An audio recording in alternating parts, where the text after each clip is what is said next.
Hello guys, may ano lang tayo dito, konting share no about sa mga upright freezer na Kondora, yung mga bagong labas ngayon na inverter. Kalimitan nasisira na agad no. Pinaka matagal yata 2 years above wala na. Kalimitan nasa 1 year above pa lang nagluloko na. Ito yung isang ano guys no, patunay.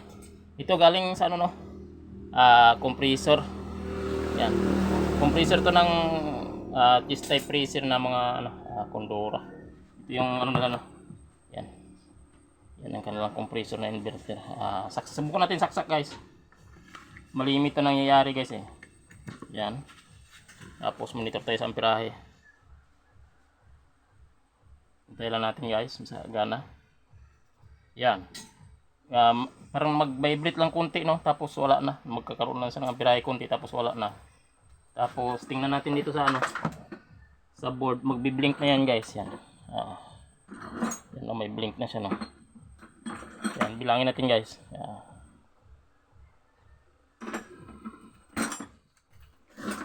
1 2 3 4 5 6. Yun guys, may 6 blink siya guys no. Nagkakaroon na siya ng 6 na blinking. Patunay yun guys na ano, tama yun no, may napadaan sa atin ang video ni Master Lone. Shout out. Ang pinakadahilan niyan, ang mechanical na niya, may resistant na siya, may mechanical parts niya medyo may ano na, may kunting sabit na.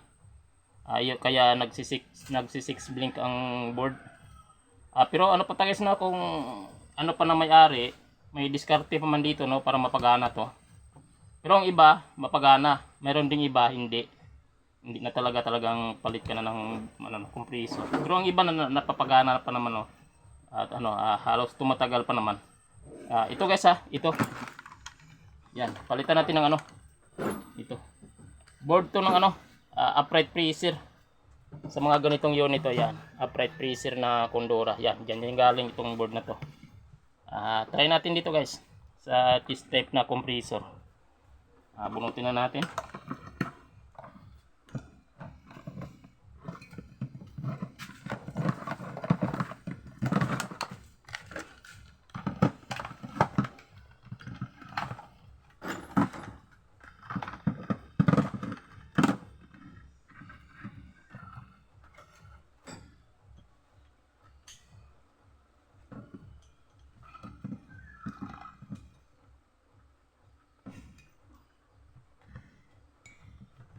Guys, nasaksak na natin. Ito yung plug ng board na monitor tayo sa amperahe. Ito, saksak natin. Kung gagana ba. Yan, gumana na guys. Yan, 0.7, 0.5. Yan. Yan, gumana na yan guys. Yan, 0.5.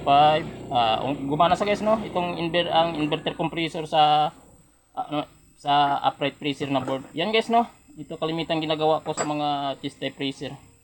Nagpapalit ako ng board ng upright freezer dahil gagana pa sa talaga dito. Ibig sabihin mapakinambangan pa ang original niya nga board. Ito ito yung ang code yan. Yan, magkakaroon ng 6 blink dahil may resistant kunti na no. Pero napapagana pa sa bunutin ko lang mga guys pero gana na yan guys. Yan. Bunutin ko muna.